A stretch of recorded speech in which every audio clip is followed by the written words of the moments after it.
Shri Padmatmanye Namaha. Namaste devotees and Jai Sita Ram. As I had mentioned in earlier streams, this is a pre-recorded stream and it is being posted on Sunday, May 23rd. For all of you who are tuning in, thank you for being here to support our virtual Sunday morning satsangs and Jai Sita Ram.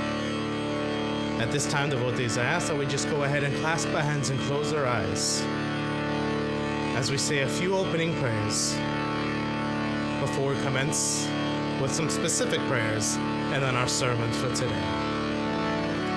Om Purnamada Purnamidam Purnata Purnamudachyate Purnasya Purnamadaya Purnamevavashishyate Ishavasyam Midam Sarvam Yatkincha Jagatyam Jagat Tena Dhyaktena Bhunjeta Magruthakasya Swedhanam Om Sahana Vavatu Sahana Bhunaktu Sahavedyam Karavavahe Tejasvinodhitamastu Ma Vidvishavahe Hari Om Shanti Shanti Shanti Hari Om. Before we commence with our sermon, devotees, and this is good knowledge for anybody who's going to go into any venture, maybe any new project, or even if you're about to go into public speaking, we offer prayers first and foremost to that destroyer and remover of all obstacles in our life.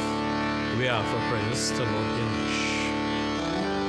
Om Yajananam Bhuta Ganadhi Sevitam Kapita Jambu Palachara Bhukshanam Umasutam Shoka Vinashikarakam Namami Viganeshwara Pada Pankajam Om Vakratunda Mahakaya Surya Koti Samaprabha Nirviganam Kurumi Deva Sarvakarishu Sarvada Om Raksha Raksha Ganadaksha Rakshatre Rukya Rakshaka Bhaktanam Bhayam Karta Trata Bhava Bhavarnavar Om Shriman Mahaganani Patenam Prem se Bolo Ganesh Bhagwan ki Jai. I know typically when we do our services during our virtual Sunday morning satsang live devotees, we don't typically say this prayer, but it's always important to offer obediences to that mother of knowledge in this universe, that mother of learning,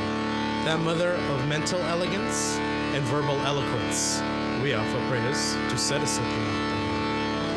Om Saraswati Mahabhagi Vidye Kamalanvochine Vidyarupe Vishalakshi Vidyamne Namostute Om Saraswati Namastomyam Varane Kamarupani Vidyarambham Karishyami Siddhiram Bhavatu Me Sada Siddhiram Bhavatu Me Sada Om Mahasaraswati Namaha.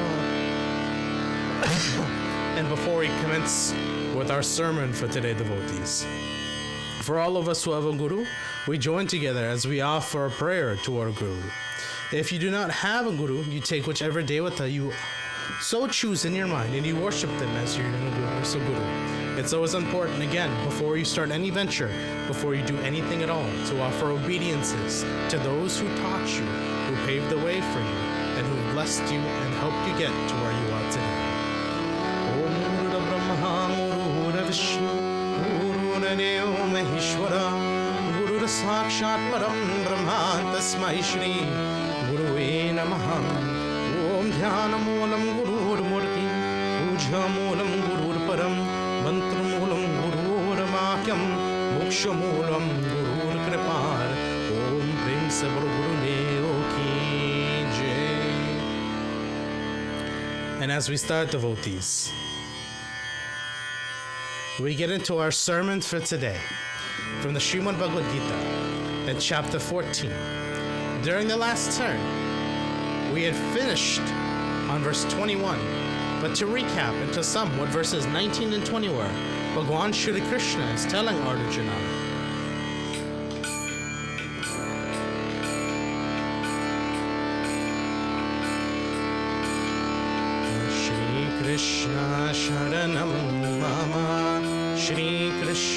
Sharanam Mama, Shri Krishna Sharanam Mama, Shri Krishna Sharanam, Shri Krishna Sharanam Mama, Shri Krishna Sharanam Mama, Shri Krishna Sharanam Mama, Shri Krishna Sharanam Mama, Shri Krishna Sharanam Mama, Shri Krishna Sharanam Mama.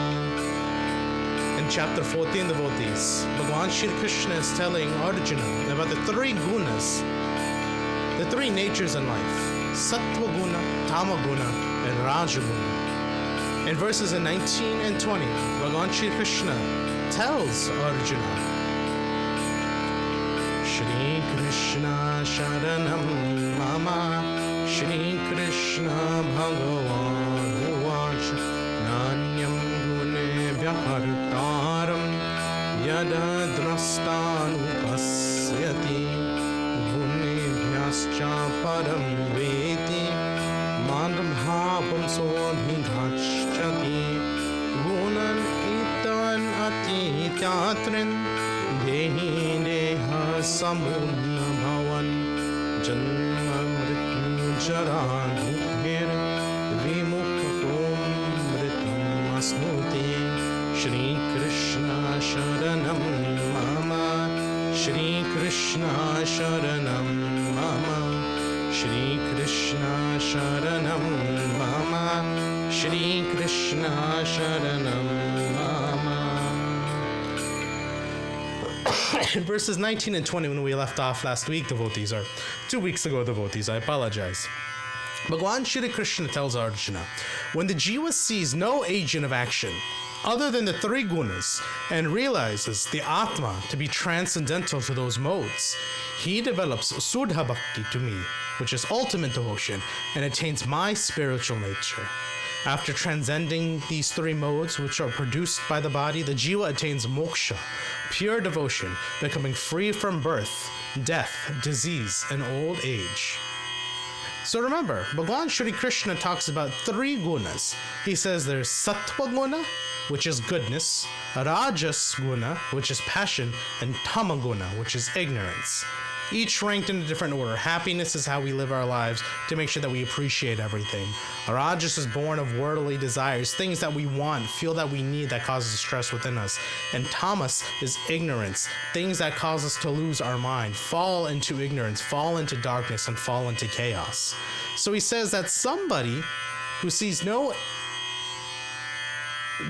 agent of action other than the three gunas and realizes the Atma to be transcendental to these modes, which is above or beyond these modes, he's the one who will attain my spiritual nature. So we have to attain something greater than the three natures that were set forth in this world. Does that mean there's four natures? What is Bhagavan Shri Krishna trying to say here? And of course, Arjuna has a question. He's heard that there's three gunas, Sattva, Rajas, and Tamas.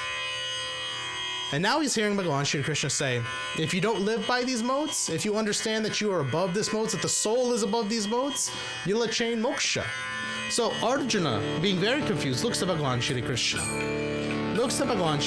He asks, Shri Krishna Sharanam Mama, Shri Krishna Sharanam Mama, Shri Krishna Sharanam Mama, Shri Krishna Sharanam Mama, Shri Krishna. Arjuna Uvacha Kelingi Stringunam Itan Atito Bhavati Prabhu Kimam Chara Katam Chetams Tringunan Ati Vardati. Shri Krishna Sharanam Mama, Shri Krishna Sharanam Mama, Shri Krishna Sharanam Mama, Shri Krishna Sharanam Mama. So, of course, we all probably have the same questions. We've heard that there's 3 modes. That's what chapter 14 talked about this entire time. And now that we're at the end of chapter 14, Bhagavan Shri Krishna says, if you are above these modes, if your Atma stays above these modes, you will attain salvation. So Arjuna is confused and he says, "Oh Prabhu, what are the symptoms of one who is transcendental to these 3 gunas? How does he behave and how does he transcend the modes?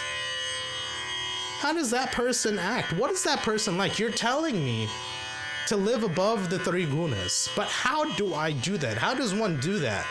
Because ultimately, and I can see where Arjuna is coming from in this instance, ultimately our religion is Sanatana Dharma, the path of righteousness. It teaches us to do good, sattva guna, all the time. But how do you live above good? How do you live above good? Of course, Bhagavan Shri Krishna knows the answer. And I want you to listen very carefully to the English translation when we get there, devotees. Because we've heard these words in these terms before. Bhagavan Shri Krishna describes this person who is transcendental to the 3 gunas. He describes how this person behaves and how that person transcends the modes. In verses 22, 23, 24, and 25 of chapter 14 of the Srimad Bhagavad Gita, Bhagavan Shri Krishna states, Shri Krishna Sharanam Mama, Shri Krishna Sharanam Mama, Shri Krishna Sharanam Mama, Shri Krishna Bhagavan Uvacha, Prakhasam Cha Pravritim Cha, Moham Eva Cha Pandava, Nandvesti Sampravritani, Nani Vritani Sati, Udhasina Vadasino, Guniryo Na Vicharyate, Gunarvatanta Itteva, Yotistati Nenjate, Samadhukha Sukha Swasta, Samalustha Smakanchana, Tulya Priya Priyo Dhiras, Tulya Ninatma Santuti, Mana Pamanayos Punyas, Tulyo Mitra Rikapsayo, Sarvarambha Parityagi, Gunatita Sa Uchyate, Shri Krishna Sharanam Mama, Shri Krishna Sharanam Mama, Shri Krishna Sharanam Mama, Shri Krishna Sharanam Mama. I apologize, devotees, I still have a bit of a cough, so I will be coughing throughout parts of this sermon. But Shri Bhagavan Krishna says to Arjuna, and listen very carefully, devotees, because again, we've heard this before. He's very specific in this. He says, "O son of the Pandus, son of Pandu, a person who is transcendental to the 3 modes, that person is known as Guna Tita, is one who does not hate illumination, activity, and delusion when they occur, nor long for them when they cease, who is therefore indifferent to and unmoved by the gunas, such as happiness and misery, knowing that the modes alone are acting, who remains undisturbed and even-minded, who is situated in his swarupa, his truth, who considers dirt, stone, and gold to be the same, who is situated equally amidst pleasant events, who is intelligent, who remains equiposed both in criticism and glorification, in honor and dishonor, who treats friend and foes equally, and who has renounced all karma except that required to maintain the body." All karma except that to maintain the body. So starting at the very end of that, we just read a lot of stuff. What is Bhagavan Shri Krishna saying? Starting at the very end, who's renounced all karma except that required to maintain the body. Karma, remember, as he's described in previous chapters, devotees, means action. So a person who's transcended the 3 gunas, the only action he takes is that to sustain the body. Cleaning, eating, essentially doing the things needed to survive. But then it's a person who we say is balanced. Now, when we say balance, it's a person who has treated friends and foes equally. Are there people in this world that you are not going to agree with? Of course. Are there people in this world that you are going to agree with? Of course. How should you treat these groups of people? Is one of them a group of idiots and one a group of saints and scholars? No, they're the same. They are the same. I'm not saying everybody's an idiot. I'm not saying everybody's a scholar. But what I'm trying to say here, devotees, is that we need to treat everybody the same, friend and foe alike. It's a person who is equiposed in criticism and glorification. That's a hard one. Who watching takes constructive criticism well? Who takes criticism well? We've all been in that situation where we work so hard on something, and then everybody provides their input, their feedback, saying, no, you should do it this way. If you do it this way, it'll be better. I know our generation goes through that all the time. You know, it's a great example. When we clean something, I know my generation is not the best at cleaning things compared to the generation before us. So if I clean something and you come over to me and say, look at this slop, look at this mess. This is terrible. You didn't clean. You did such a terrible job. Of course I'm going to be offended. I'm not going to take that criticism well because I spent my time doing it. I cleaned it to the best of my ability, what I think is clean. May not be clean to you, right? But that shouldn't be your issue. You should be balanced no matter what. It doesn't matter how somebody cleans something. Or in glorification. Somebody comes up to me and says, oh my God, this is so clean. It's sparkling. I could drop food on the floor and eat it. That's how clean it is. Of course, my ego's gonna, it's no big deal. I know how to clean. My mom taught me how to clean. I'm a good cleaner. And then you let your ego get the best of you. So someone who is equiposed in criticism and glorification, meaning that you're not affected by either. Whatever said is said. You just let it roll off. It's someone who is pleasant in events, who is intelligent at all times. Situated equally amidst pleasant events. No matter what the situation, you have that bright, beautiful light air. But have you ever met somebody like that?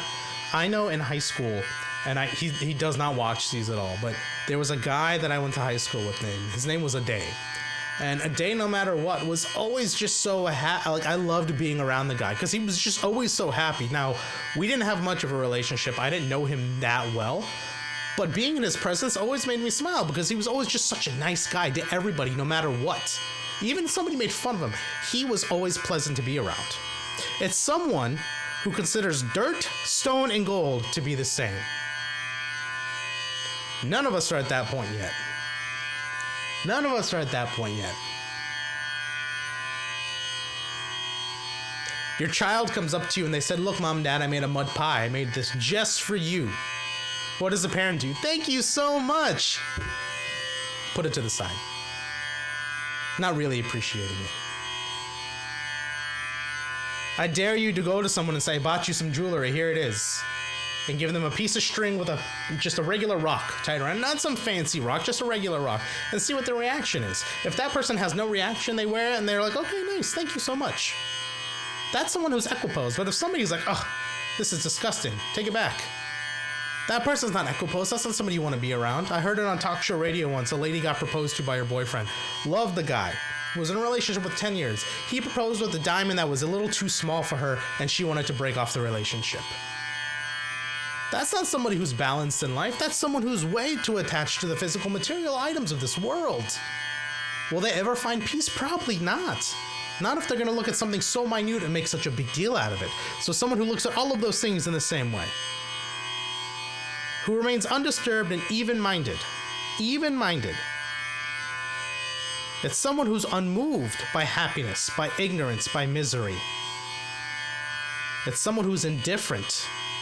It's someone who does not hate illumination, they do not hate activity, and they do not hate delusion. But they don't yearn for them. They don't long for them after they cease. So happiness is one of those gunas. Sattva guna is happiness. It's somebody who isn't looking for it. And it's someone who doesn't hate it. It's someone who's not looking for light, but doesn't hate light. It's not someone who's looking for activity, but doesn't hate activity. Don't we all do that? Me as a new homeowner, you know what I groan about every week? You know what I groan about having to do every week? I bet you my dad already knows what I'm about to say. I groan every week about having to go do the yard. I hate doing the yard. It's just so much activity. I just don't. I have my eyes closed because I don't like it that much. But that just shows you, devotees, that even though I, as a pundit, I understand and I'm reading these verses, I'm not equiposed in life. I'm not ready to attain moksha because I hate certain activities. Activities that are supposed to maintain my home and let me live a happier and healthy life. If I have shorter grass, I have a nicer looking home, and I also have a smaller chance of pests and vermin living in my grass trying to get into my house, right? So someone who does not hate illumination, does not hate activity, does not hate delusion, but it's not somebody who yearns for them when they're gone. We know when to relax. We know when to be active. We know when there should be darkness. We know when there should be light. Someone who's above the gunas behaves equally towards everything and is never affected by anything. Sorry, I hit the microphone. Equal towards everything and is never affected by anything. And unfortunately, devotees, and the hardest part about what I'm about to say that relates to this sermon, and this isn't written in the Srimad Bhagavad Gita, this is from experience and from what I've seen in life. Majority of people, I'll say there's a lot of people in the world, so I'll say 99%.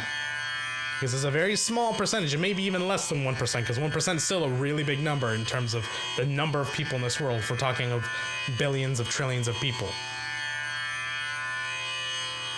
99% don't realize this until the time of death, or until the time of right when they're supposed to die. And even then, those that are leaving this world have so much they regret,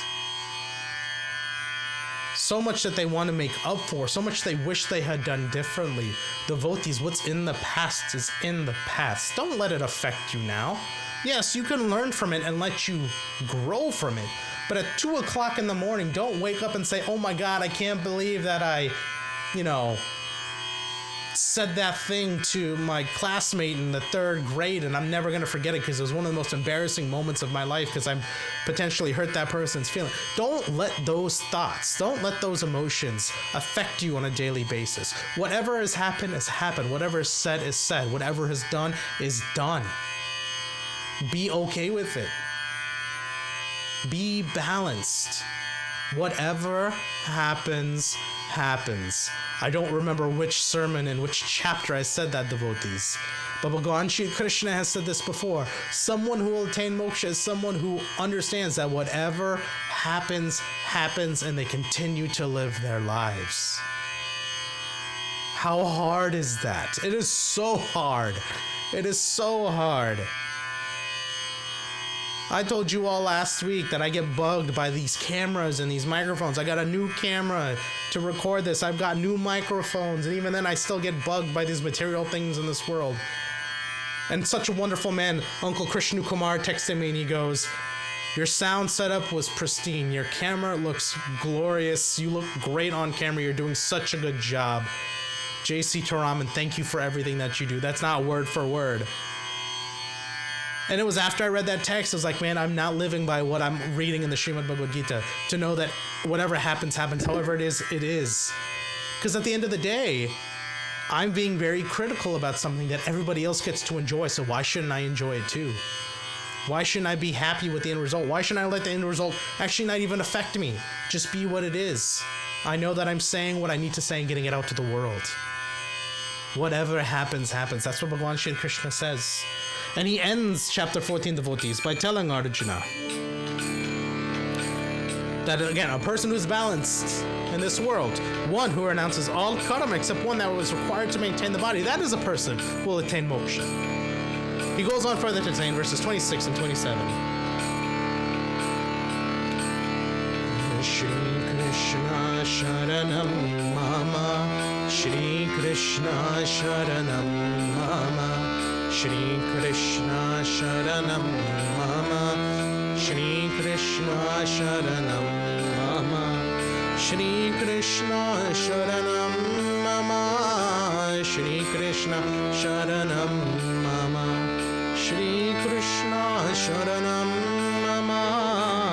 Shri Krishna Sharanam Mama, Shri Krishna Sharanam Mama, Shri Krishna Sharanam Mama, Machanuyamichandrena Bhakti Yogena Sevate Sarvarambha Parityani Guna Hita Sa Uchyate Brahmano Hi Pratistaham Amritasya Vyayasya Cha Sasvatasya Cha Dharmasya Sukhasya Kantikasya Cha Shri Krishna Sharanam Mama, Shri Krishna Sharanam Mama, Shri Krishna Sharanam Mama, Shri Krishna Sharanam Mama.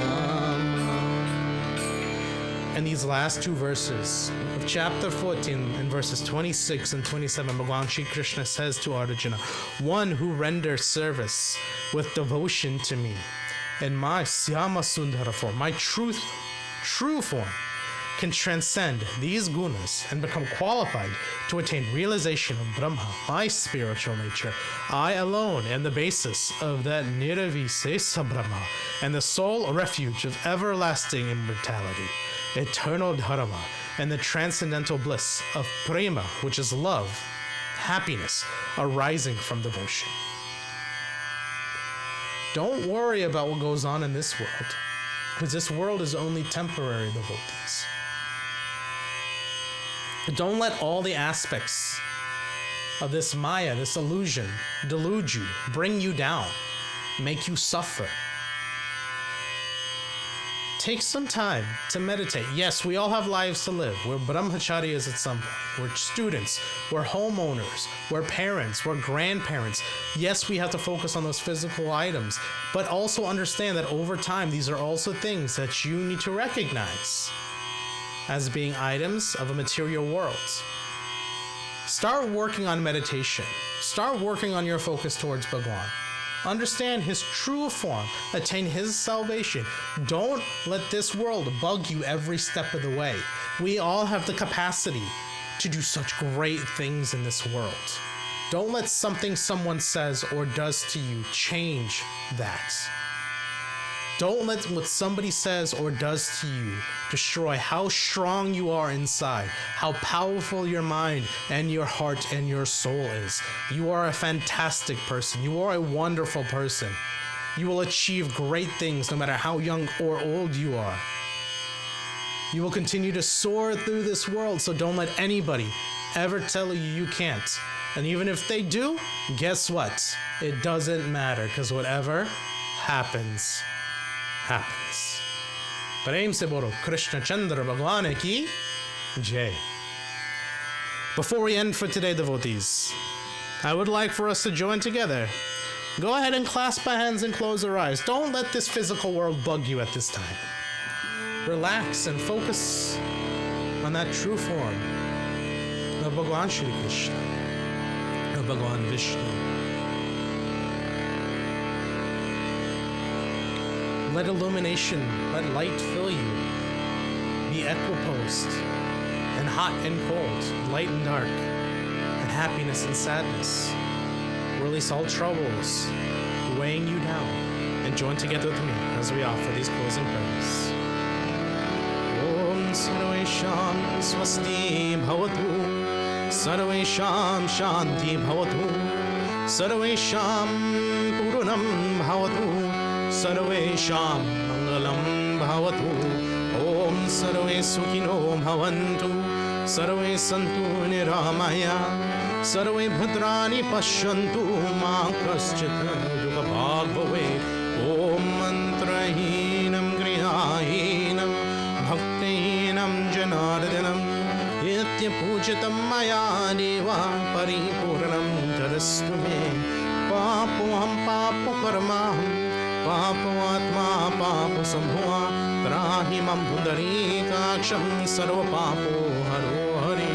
Om Tvameva Matascha Pita Tvameva, Tvameva Bandhuscha Sakha Tvameva, Tvameva Vidyadra Bhavinam Tvameva Sarvam Mama Deva Deva Om Sato Ma Satnamaya Tamaso Ma Jyotirgamaya Mrityoma Amritam Yamaya Hari Om Shanti Shanti Shanti Hari Om Guru Brahma Guru Vishnu Guru Deo Maheshwara Guru Sakshat Param Brahma Tasmai Shri Guruve Namaha Om Shanti Antariksha Shanti Prithvi Shanti Apa Shanti Ocean Shanti Vanaspati Shanti Vishwadeva Shanti Brahma Shanti Sarvengam Shanti Shanti Reva Shanti Sama Shanti Reva Shanti Shanti Shanti Hari Om Tat Sat. प्रेम से बोलो गणेश भगवान की जय, प्रेम से बोलो सरस्वती माता की जय, प्रेम से बोलो कृष्ण चंद्र भगवान की जय, प्रेम से बोलो शिव शक्ति मंदिर की जय, प्रेम से बोलो सनातन धर्म की जय. Devotees, with this, I have come to the end of this virtual Sunday morning satsang. If you're watching it on Sunday morning, I'm so used to saying that, it's in my script. The virtual service for today. And I'd like to thank each and every one of you for tuning in, whether you're watching this as it gets released at 10 o'clock on Sunday morning, or if you're watching it in the future. That's also great because it supports the channel. It supports everything we do here at the Shiv Shakti Mandir. Unfortunately, I don't have any announcements. I won't for this virtual stream. We will have announcements when we pick up and continue on with our live stream. But again, I want to thank you all for your continued support, for everything that we continue to do here at the Shiv Shakti Mandir, and for everything that you do for your community and for each other. We're still living in a very tough time in which we can't see each other, and I missed service last week. I had the intention of actually going live rather than recording it, but I ended up getting sick. And the amount of love and support I got, and the amount of communication I got, and the amount of people I got checking on me just made me feel so loved and included in a community that I have not seen in over a year. Me sitting at my home, coughing a lung up, knowing that there's this love and supporting community that I get to continue to learn with together, and I get to continue to read and become a better person with. So from the bottom of my heart, devotees, thank you for each and every one of you who has come out here today. Remember this sermon: you are strong, you are powerful, you are unstoppable. Don't let anybody or anything get in your way. Be the great person that you know you are, and have a happy, healthy week. We will see you all when we come back live for our next virtual Sunday morning satsang. Jai Sita Ram, everyone.